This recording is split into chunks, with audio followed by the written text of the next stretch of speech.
Hola amigos, ¿qué tal? Stuart here from Spain Speaks with an update on the current situation in Spain.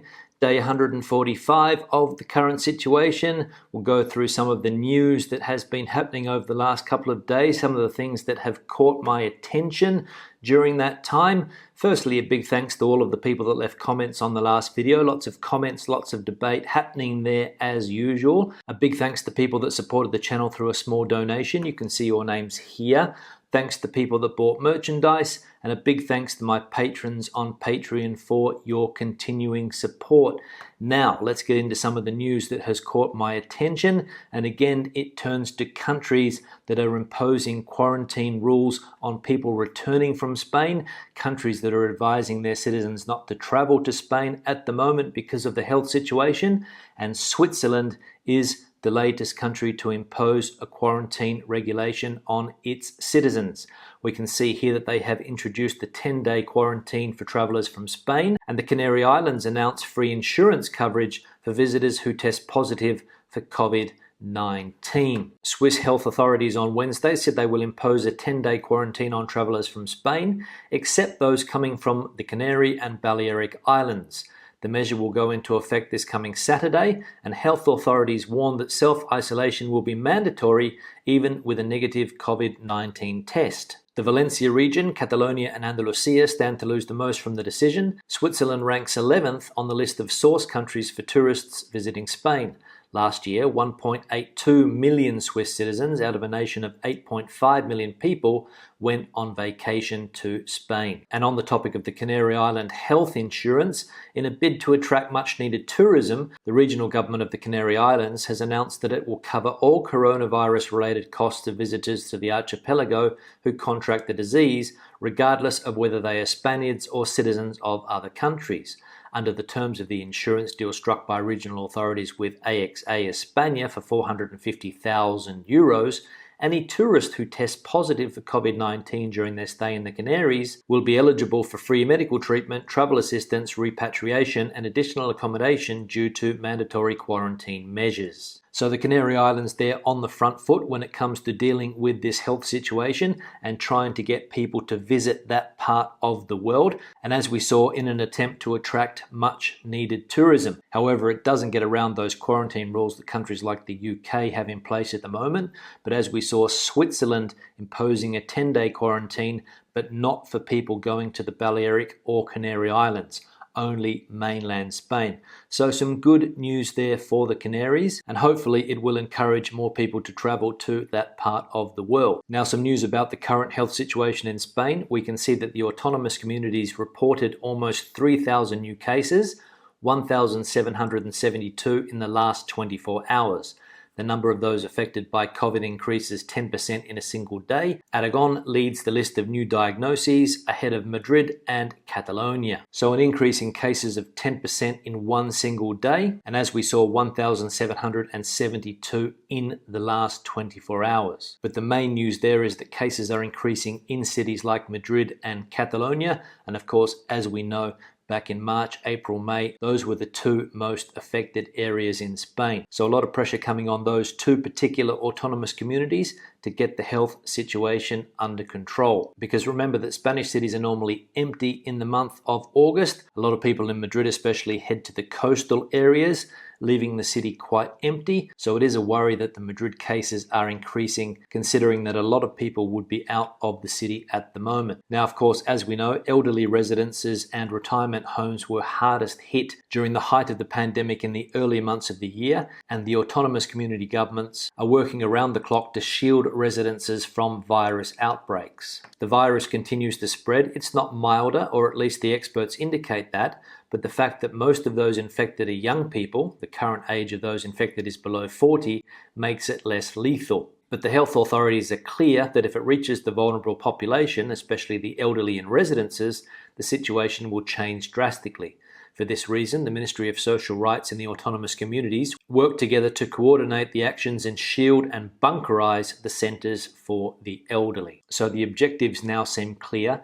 Keep the virus out of aged care home centres, shield and protect the elderly, and keep the number of deaths down. Now some news about the economy, and it is that Pedro Sanchez, the Prime Minister, came out the other day and acknowledged that Spain will not overcome the economic crisis until at least 2023. The President of the Executive also points out that he is willing to carry out the government agreements, which includes labour reform, but does not specify how or when. And of course, labour reform, one of the key aspects that the Spanish government needs to address in order to get those funds from the European Union.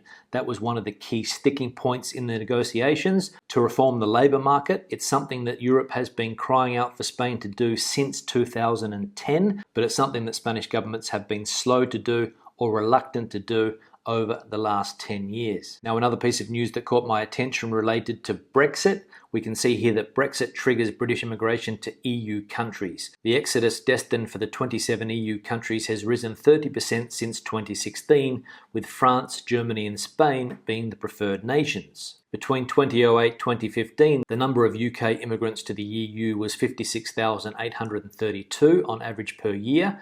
As of 2016, the year of the Brexit victory in the referendum, the figure has risen to around 73,642 immigrants annually, with Spain, Germany and France as preferred destinations. In Spain, 21,000 British immigrants were registered between 2016 and 2018, compared to the annual average of 2,300 a year before Brexit. The actual number of British citizens is in any case much higher than the officially registered 380,000. So there we go, more Britons leaving the UK to look for homes on the continent. 30% increase since 2016. 380,000 Britons officially registered in Spain, but according to that news, the number is much higher. How many would it be? Does anybody know the exact number of Britons living in Spain? If you've got any ideas, in the comment section. Now, former King Juan Carlos leaving the country continues to dominate headlines. A lot of people still curious to know where he has gone to. Nobody seems to know. Has he gone to the Dominican Republic? Has he gone to Portugal? That is the question. We can see here that the Spanish press is asking the question, where is King Juan Carlos I? He apparently left his Madrid home on Sunday, where he has lived for more than half a century, went to Sanchez in Galicia, then apparently he went to Portugal. According to one newspaper, he has settled in Portugal and he's being hosted by the Brito y Cunha Espiritu Santo family. But the president of Portugal came out yesterday when asked about the whereabouts of King Juan Carlos and said, "I really don't know." So now it's become a bit of a mystery. We had some people in the comment section saying that he was spotted in Margate. Somebody also said they saw him in Australia, but nobody knows exactly where Juan Carlos is. So the mystery continues. And finally, an interesting headline that caught my attention from the Guardian archives. We can see here from the archive of 1978, with the busiest time of the season about to start, Spaniards question the benefits of tourism. Spain begins the most hectic fortnight of the holiday season tomorrow, amid growing skepticism among the Spaniards themselves about the benefits of tourism. Barring an earthquake or a revolution, this will be the busiest year ever. In the first 6 months of 1978, the number of entries, excluding Spaniards resident in Spain, was over 13.5 million, an 18% increase on last year. It is estimated that by December the 31st, more than 37 million people will have visited Spain, and half will be tourists in the true sense. So in 1978, as we can see, people were skeptical about the benefits of tourism. But as we know, Spain turned into a tourism juggernaut. 37 million people visiting Spain that year. Last year, the figure got up to something like 84 million people. And of course, this year probably would have seen those numbers increase even further. But it wasn't a revolution or an earthquake that got in the way. It was the famous coronavirus. Now let's have a look at some of the comments from the last video. One here from Anne. Hi Stuart, if you could see the number of tourists here in Moreira, Calpe, Costa Blanca, you would think there was no pandemic at all. No respect for keeping their social distance whatsoever. It makes going shopping very scary, seeing how we are both pensioners. We have been doing the right things for the last 4 months. Now it feels just because they want their holiday, we have to suffer the lack of our freedom. So much for democracy and care. Yeah, and thanks for the comment. I imagine that that part of the world is very busy at the moment. As I said earlier in the video, in the month of August, lots of people leave Madrid, leave other places in the interior parts of Spain, and of course they head to the coast. The Costa Blanca being one of the most popular destinations for people in Spain, and of course Andalusia as well. And it is one of the characteristics that when people are on holiday, they are a lot more relaxed. Maybe they let their guard down. Social distancing becomes a problem when you're meeting your friends, when you're seeing people that you haven't seen for a long time. And I suppose that is the case, but you can only keep doing what you were doing. Try to keep that social distance, put your mask on, make sure you clean your hands every time you go out, try to go to restaurants a bit earlier, book tables if you need to, and you'll just have to live with the extra amount of people until the month of August is over, unfortunately for you. One here from World Traveller. This is a comment about Spain's government corruption. The press must also be part of the problem. They are not very aggressive in ferreting out the truth about corruption. Any democracy has to have a free press that will tell the truth on corrupt officials. While the US is not perfect, the press is very aggressive on reporting wrongdoings by officials. They have investigative reporters that aggressively go after the truth. Does the UK or Australia have similar press? Don't know. Yeah, thanks for the comment. I have been a little bit critical about Spanish press over the years because I don't think they have that investigative style that you see in countries like the UK, that you see in the States, that you see in Australia, where the press goes hard on corruption a lot of the times and tries to keep, as one Australian politician once said, the bastards honest. In fact, after the 2008 financial crisis in Spain, when that housing bubble burst, I didn't really see anybody go very, very hard on the government for what had happened. I didn't really see anybody go hard on the banks, or at least I think, in my opinion, they should have gone a lot harder. However, things are starting to change. You can see that the problems that the royal family are now having. 20 years ago, the royal family was a taboo subject in the press. Very, very few people would criticize what they did, what they got up to. And of course, all of these things come to light basically when it's too late. A lot of people saying, well, Juan Carlos, the former king, he's 82 years old, leave him alone. But the fact of the matter is that he should have been called out 20 or 30 years ago, or when these things happened, and not now. And when it comes to corruption scandals, a lot of the uncovering is done by the civil guard, and the press seem to jump on the bandwagon after the fact. A lot of the times when there's already an open investigation being carried out. But hopefully it will improve in the future. One here from Don. Hi Stuart, here on the Costa del Sol there have been 1 or 2 cases of the virus since its re-emergence. These have been introduced by people visiting from Madrid and Barcelona. In the main, the local people abide by the rules, wearing masks, etc. It's the visitors that think they don't have to. I've seen it myself at work when we pick up from the airport. Yeah, Don, thanks for the comment. Seems a bit strange that people from Madrid and Barcelona are the ones that are not wearing masks, because I have seen in Madrid in particular that the use of masks was quite extensive. A lot of people were wearing masks even before they became mandatory in that part of the world. And as I said, I'm a little bit surprised to see that they are not doing the same thing when they go on holiday to Malaga or Alicante, as we saw in a previous comment. But maybe it's that people think that when they are on holidays they can relax a little bit more, and it is a problem if people are bringing the virus with them to places like the Costa del Sol. Want to hear from Felix. We love traveling in Spain. The food is superb, people are nice, history, scenery magnificent. We normally rent motorcycles and ride in the Pyrenees. Last time we visited Picos de Europa. Beautiful destination. Potes is such a cute little town. The only thing is the weather can be tricky. Yes, the virus is here to stay for some while, thanks China. However, countries need to find ways to negate it and yet make it possible not to put our lives on hold. I hope we Americans can visit your beautiful continent soon. Yeah, thanks for the comment, Felix, and good to see that you enjoyed riding your motorcycle around the Pyrenees, a fantastic part of the world to go into the Pyrenees here in Spain. Aragon, Catalonia, of course, some magnificent destinations, some magnificent scenery, and of course the place that you mentioned there, the Picos de Europa, one of my favorite parts of Spain. And the place you mentioned there, Potes, is a very, very attractive little village nestled in between those green hills in Cantabria. And I'm with you, hoping that people can get back to their international travel plans as soon as possible. However, as you said, this virus is here to stay for the time being, so until we get that health situation under control, and until countries like the USA, South American countries, get the situation under control, unfortunately, I think travel is going to be limited for the time being. One here from Suzanne. As always, thanks for the factual report. The time for monarchy is long past. Spain should abolish this expensive remnant. Here in the US, some people will think the whole COVID-19 thing will end on election day, November the 3rd. They have no idea of what's happening around the world in terms terms of government's responses. Yes, Suzanne, thanks for the comment. I agree. I think monarchies are past their use-by date.